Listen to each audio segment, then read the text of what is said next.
For me, a good acoustic guitar string really lets the instrument speak.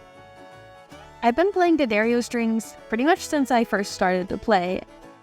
I don't have to worry about them dying after one show. I just like the way they sound.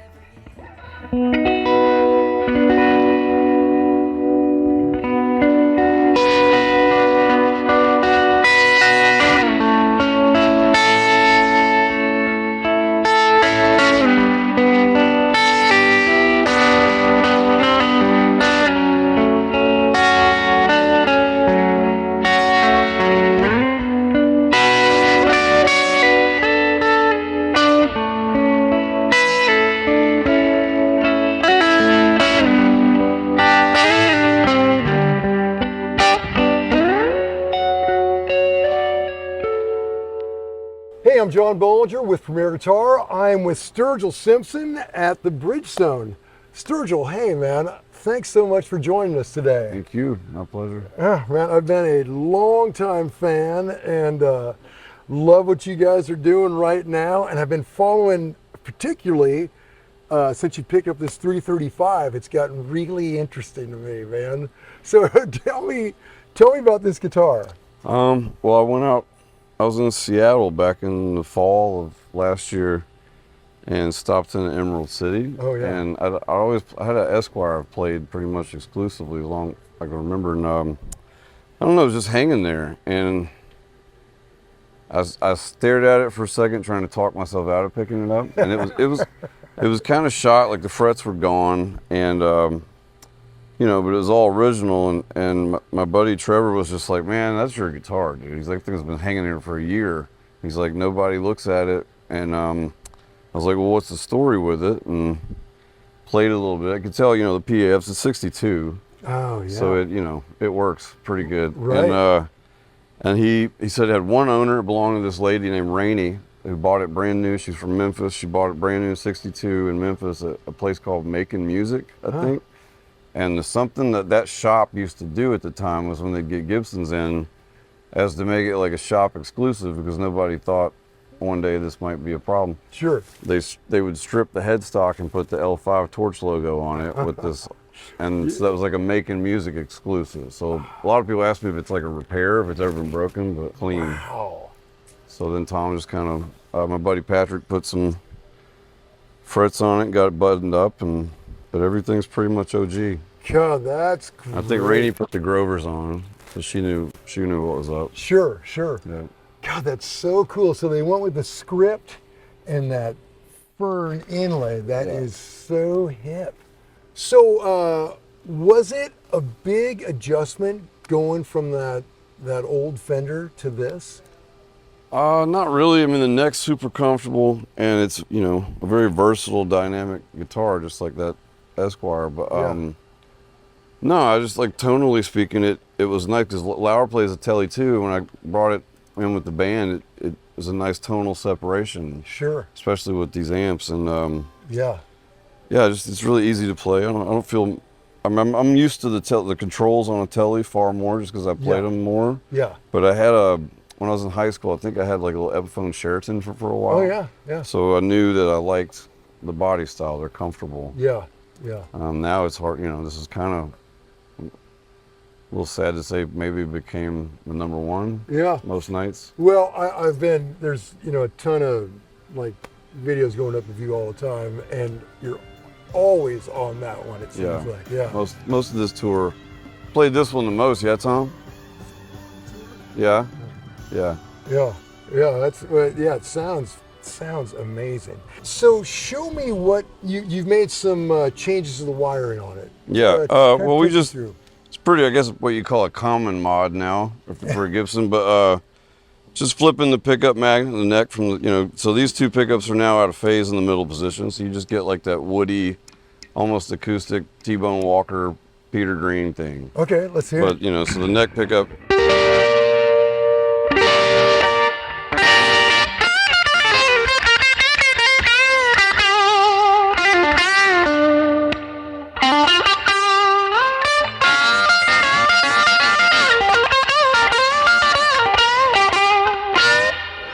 So obviously a must-have. Oh, you know. God, that is great. Thanks, man.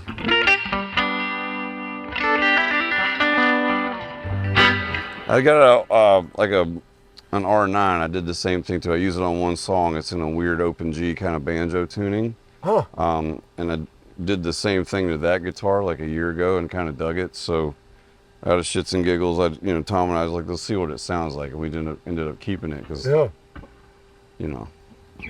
I think it's also like a really great rhythm option because you can, dial the pots in whatever the level is.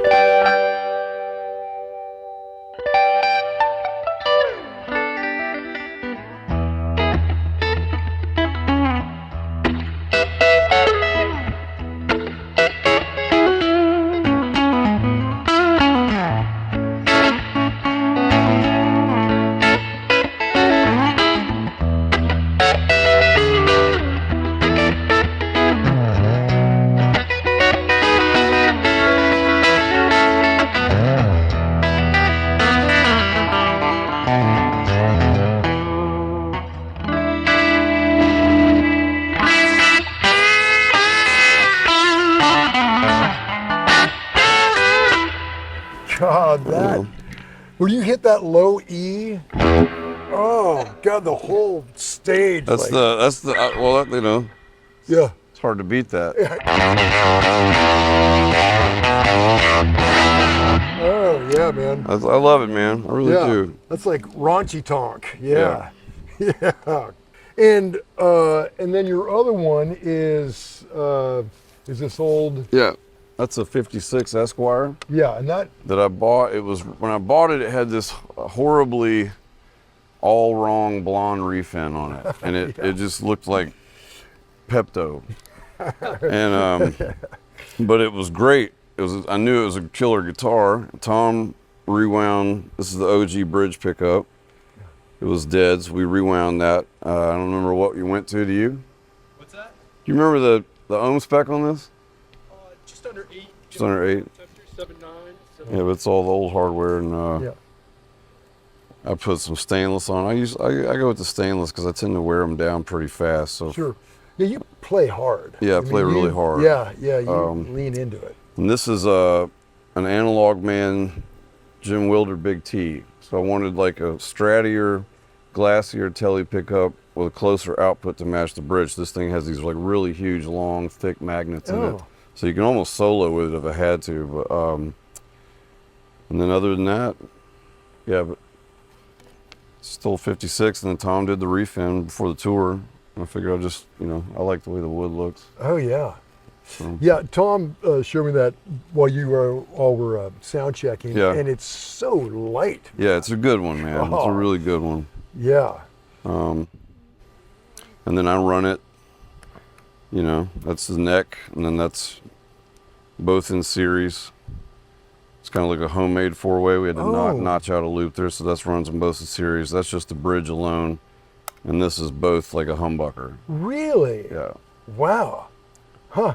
Yeah. I bet that's a bit of an adjustment going from the traditional tele setup. Well, for leads, I'll live on the bridge a lot, but this is really another rhythm option. Yeah. But it can also be thick if I want it. But this front pickup's pretty special, and then both in series really do a really super woody, almost like a T-Bone Walker-y kind of thing sometimes. So Hey, would you mind plugging it in? I think we're tuned up. Should be good. Yeah. Sturgill, that is the simplest pedal board. We'll talk about it in a minute, but there is nothing going on there. No. Yeah. I wouldn't use a tuner if I didn't have to.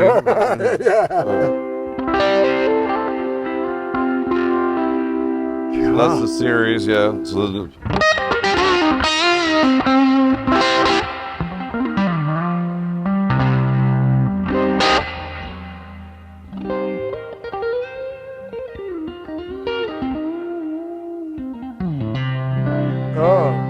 God, that's great.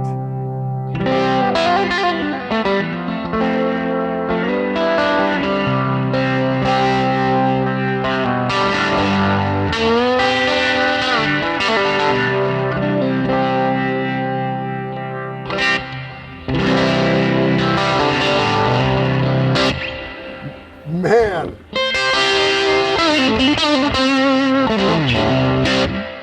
Yeah. Was always my guitar. Yeah, right. And then I made the mistake of picking that thing up, and but they're both they make me play differently. I have noticed that. So like with this band, I'm primarily just trying to be like a much less educated version of Bob Weir and just using versions and chordal rhythm stuff to support what Laur's doing on lead or steel, which is, you know, me and Miles, I like more of a bluegrass right hand anyway, so rhythm I tend to find is more inspiring for me. Sure. Yeah, but but I've gotten pretty used to that guy now. Yeah. That girl. And definitely a girl. And you're not playing, definitely a girl. Yeah. And you're not playing any acoustic on this run? No, I never did it for years. Had an old Martin D28 I carried around, but I've never once heard an acoustic tone on a live stage that made me go, wow, that sounds good. Right. So, I'd just rather be in loud as shit like everybody else. And right. yell over top of myself most nights. Oh, that's great. Okay, and then let's talk about this extremely modest pedal board. You got a tuner. Mm-hmm. And then... Yeah, I got a Peterson strobe, and then that goes to an a full tone ABY switch that runs out to these two Magnatone Panoramic stereos in stereo.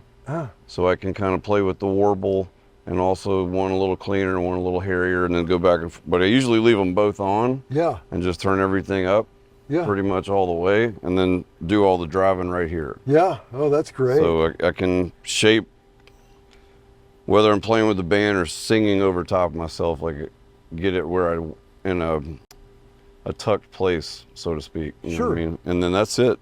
And this pedal, the third one there is for the microphone. There's a pressure pad under this rug called a lily pad. It was originally, I think the Dead's audio team were the first guy. They were buying like welcome mats and wiring them in like pressure sensors to the mic. So when I step on it, it activates this microphone to full capacity. But if I'm standing in front of it, I'm blocking the guys behind me, the amps behind me, so as you're getting the vocal. But in a normal situation, you step away and that's still live. Now everything is going through that mic, and you're screwing the front of house mix, you're screwing yourself, because now you're playing louder. So when I step off of this, it's like, I'm not sure exact. Bargy, what's the dB cut on this? It was set up at 6 with the nominal. Okay. So so you can bypass it. But other than that, I'm basically using a tuner. Yeah. That's great. Well, and that lily pad is such a great idea, because your mix out front, we're lucky. We have a really good audio team. Oh yeah. Well, your mix is like hi-fi. Everything's in a place. Everything cuts. Well, it's because we all these low watt amps on stage, because we're on in-ears. You don't need to be super loud. You know, enough to fill a room, or at least a stage. Yeah. I bought one of these panoramic stereos out in California. I keep it as like my bedroom amp, and I just got so used to playing through it. Right. That I had these made for the tour. Oh, great. So, boy, that tremolo is like addictive, man. Yeah, it is. It's a problem. It's a problem. Makes everything awesome. I just leave it on all the time. Yeah, okay. Yeah, why would you turn it off? Yeah, I wish. Oh, so you can hear that.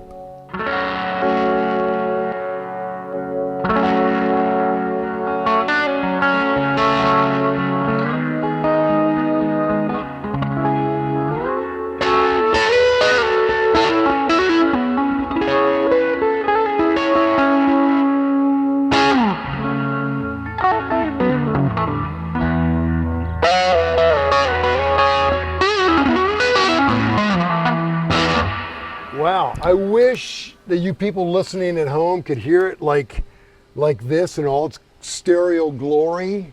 God, man, that is huge sounding. Yeah. Yeah.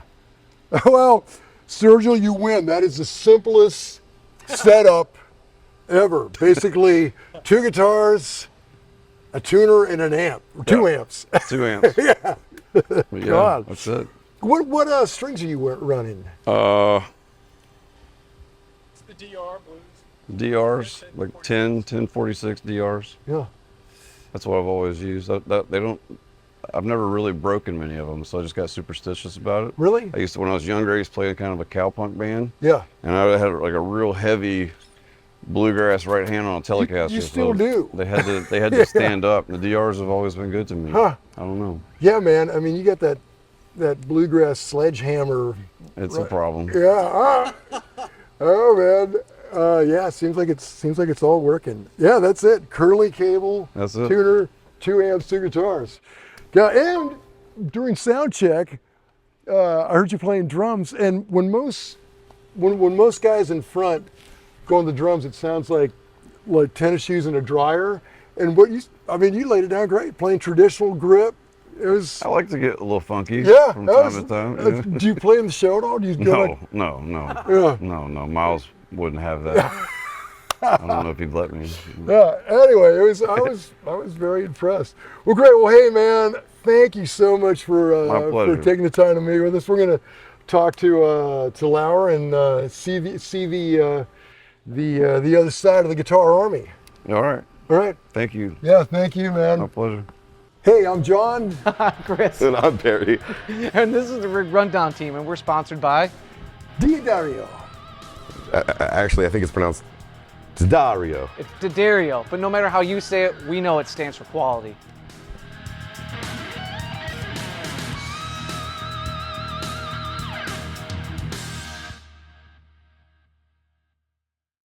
Okay, now I'm with Laur Joamets.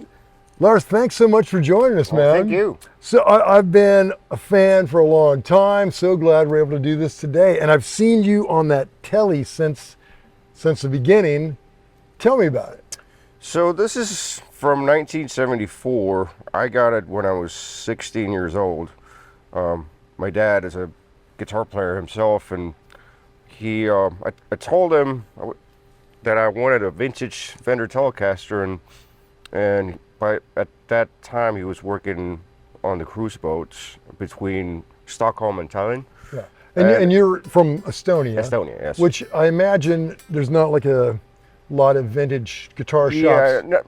not even Or a Guitar to Center. this day. The Soviet Union did us a favor with that. Yeah.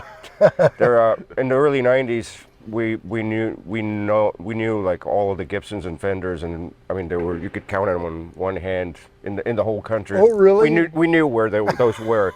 So anyway, my dad told me about this guitar.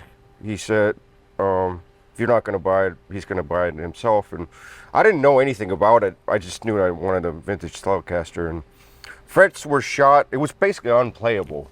He put the first frets on it, and I don't know. It's kind of a funky guitar. Tom Stadler, a wonderful guitar tech, is fighting with this thing all the time because the truss rod barely works, and so we were having a hard time with it. But I don't know. Nothing else really sounds like it, and it's almost like a part of my body. But this time, I guess I've had it for like almost 20 years by now. So. Wow. So, okay, it's been refinished, and any other changes you know about? Well, hard to know. It's like old guitars. It's like archaeology.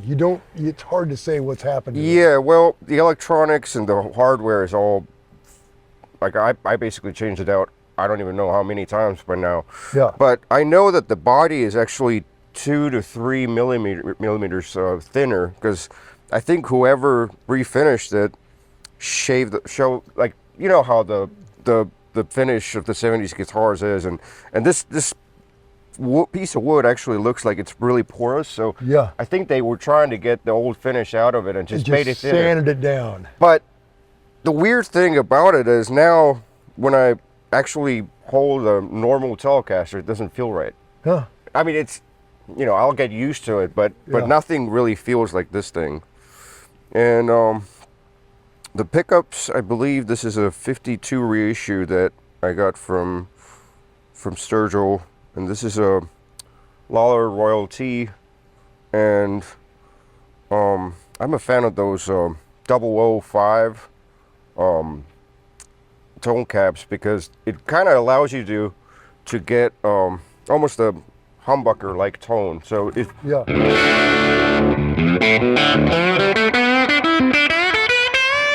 now if I turn it down,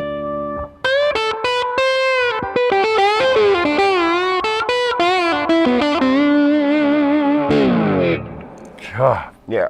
kill. So basically, it's makes the instrument a lot more versatile for me. Yeah. So So do you find yourself through the night adjusting your volume to kind of change the tone quite a bit like yeah, that? yeah. I mean, you know, if we're doing like a faster country tune or a bluegrassy tune.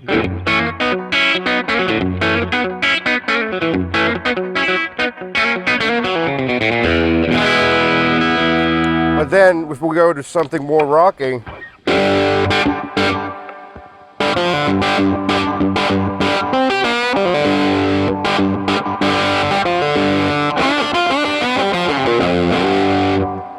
Yeah. so kind of best of both worlds. It's if I had to pick like one guitar to do this gig, I mean this would do it. Yeah. Now, in your early days touring with Sturgill, now you're traveling with a few more, but were you just playing this one in the early days, or? Yes, and then he got me a spare parts guitar that I still have. That's a good boss. Yeah. I mean, he's got me he got me this steel. He got me that black Strat over there. Yeah. Yeah, that's nice. But this is clearly your number one. Okay, look back here. You got this. Let's take a look at this thing. So this is a Fano that I got from a buddy of mine, Derek Hoke. You're probably familiar with him. Yes. And I think he's had like 10 of them throughout the years, and I remember him walking into Eastside Music Supply back when it was still on Fatherland with this silver tweed case. I couldn't help to ask him because I knew he likes great guitars. Yeah. And I just asked him what's in there, and I just saw this body style, and I've always loved Firebirds. Yeah. And this kind of, but it's kind of not really a Firebird because it's Swamp Ash, Rosewood, and Maple. So Yeah. it's almost kind of like a Telecaster, but Yeah. the shape and pickups makes it a totally different animal. So. And it's got that Duesenberg tremolo, right? Did you Yeah. put that on, or is that there? Yes. No, it actually, the guitar originally came with a set of, I want to say, Frailing P90s, which were great. But I put this staple Lawler here, and I don't even know what this is. My dad gave it to me, and I just put it in there. I think it's a Tom Holmes, but last time he told me it was something else. But it just sounds great, and I kind of don't want to take it out. So, Dad, in the comments, if you can just tell everybody what that pickup is. Yeah, so this guitar I mainly use, again, for like more rocking stuff. So,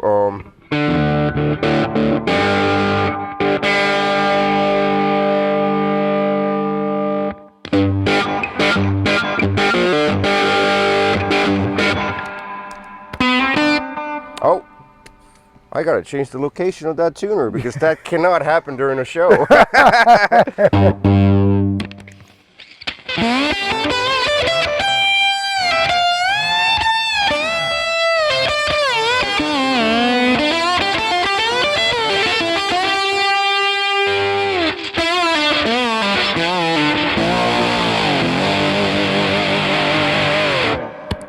God, that's great.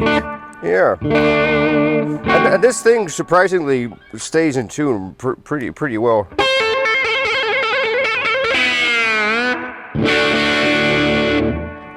Close enough. Yeah. Yeah, that's great. Okay, so we got that, and your last part of the equation, Tom's coming with right now. So this is a gift from the boss again. Nice. I guess this thing I use mainly for more of the soul kind of tunes that we play.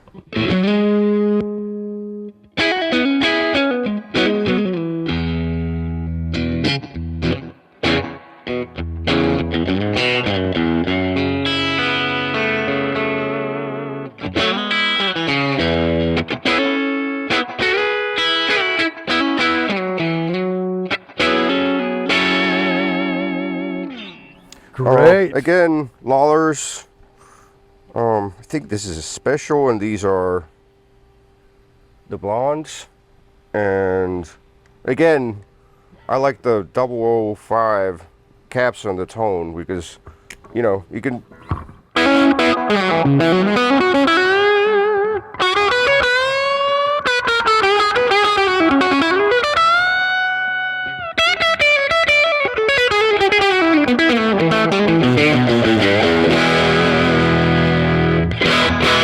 If it's full on, I don't know. I'm having trouble with Strats because they tend to be pretty bitey, especially on the bridge position. Oh yeah, yeah. But this allows me to.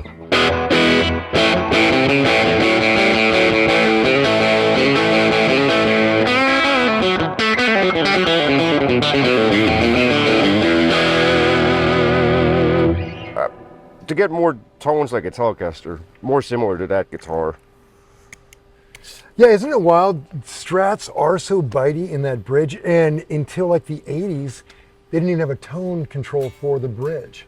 I mean, from when the stock one. I heard a rumor that Leo designed the Strat to emulate the pedal steel guitar, and that was the whole purpose of the whammy bar and the bridge position because totally.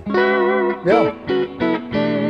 But for me, that this model would be unusable. So. Yeah, yeah, right, yeah, yeah. That's great. Okay, so let's talk about your amps here, right?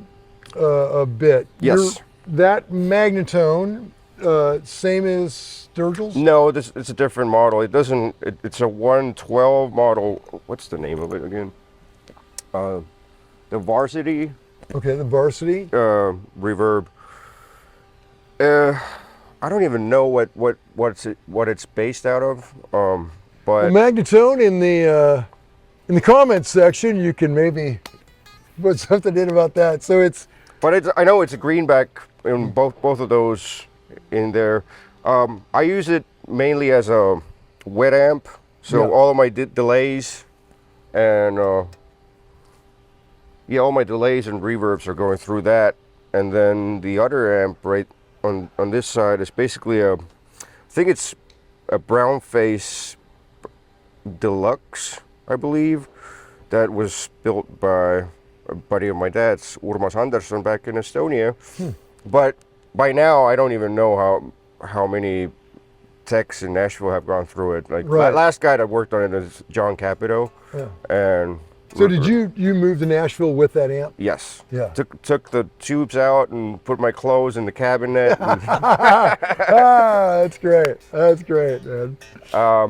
And yeah, I mean, whenever I got this amp, I really have a hard time changing it out for anything else for this gig. Right? Why would you? It's a perfect tone, man. And that's the dry amp, and I don't know how it sounded or it's gonna sound in there, but currently, like, because we're on in-ears, it sounds totally different. And right now, being in front of these amps, I actually was listening, man, that's a lot of verb and delay. Oh. But the point of the dry and the wet amp is that gives our sound guy, Chris Mitchell, control up front, how much he wants it or doesn't. Right. Because, I mean, playing these types of venues, you know, there's also already natural ambience. Right. So. Well, and if you notice, like when you play a TV thing, when it sounds very echoey or wet in your head or on stage, and then you listen back and it's almost kind of dryish.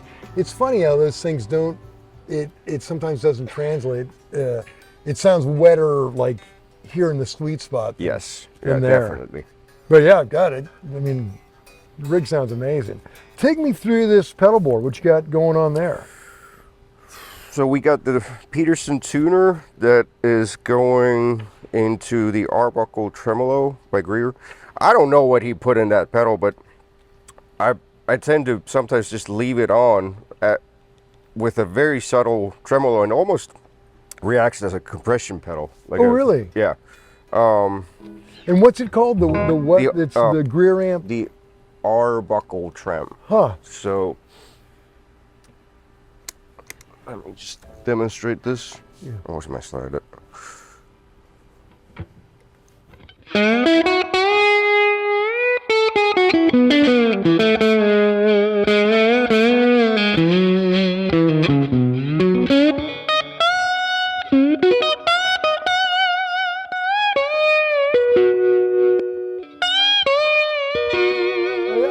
see what you mean. There's a pretty vast difference. Yeah. It just makes everything a little bit beefier. Yeah. And you almost don't notice the tremolo effect. Yeah, the tremolo is so subtle, but you did hear that kind of just boost. Yeah. Yeah, that's nice. And then that goes into a Spencer Ross, a dear friend of mine who builds pedals for, I think he's done a bunch of stuff for Luther Dickinson. Okay. And I don't think he even has a company. He may have, but he's kind enough to just send me this kind of stuff. This was supposed to be a clean boost, but it actually, what I use it for is it's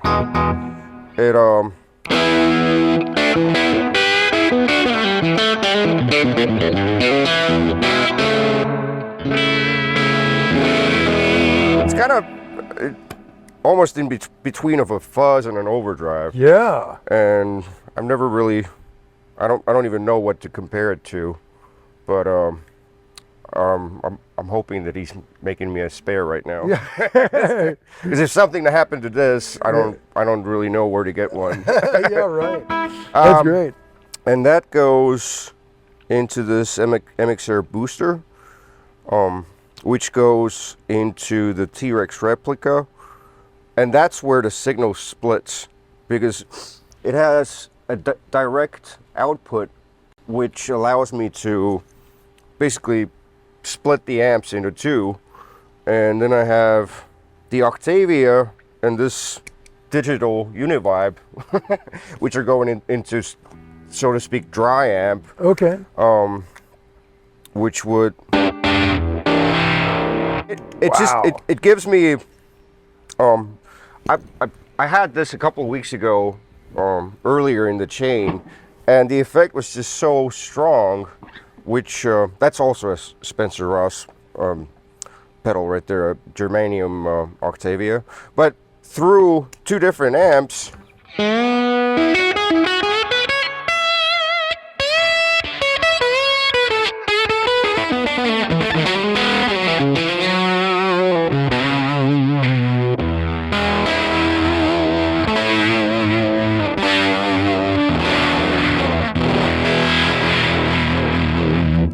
Oh, that's great. And what else? Oh, then the Echoplex little slapback, which I almost have on all the time. Yeah, that's pretty addictive. You know. I know. Yeah.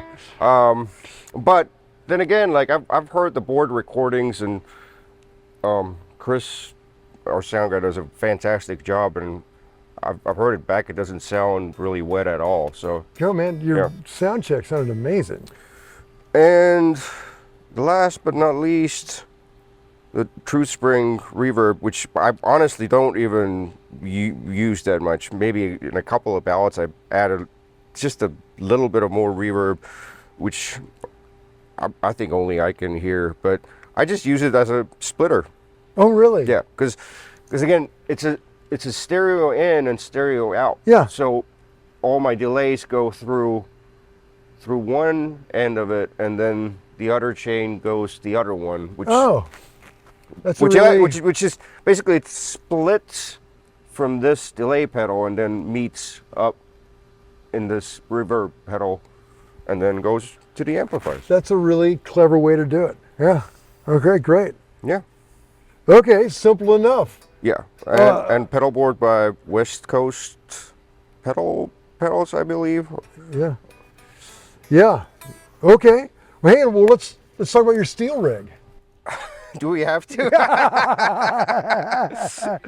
This was a gift from the boss again. Nice. I think I got it in 2016. He wanted me to start playing steel, so he got me one. Oh, God, that's great. Told me I got 3 months to learn it, so I'm still learning. Well, as you know. Yeah, you never. It's lifelong commitment. Right. A steel's like a puzzle you never really put all the way together, you know? Yeah. Yeah. I mean, yes, for sure.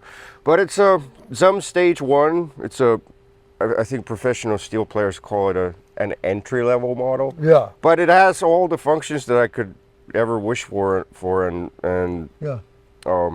It's still Standard E9. Standard E9. 3 pedals. 3 pedals, 4 knee levers. Yeah, that's all you need. I mean, I don't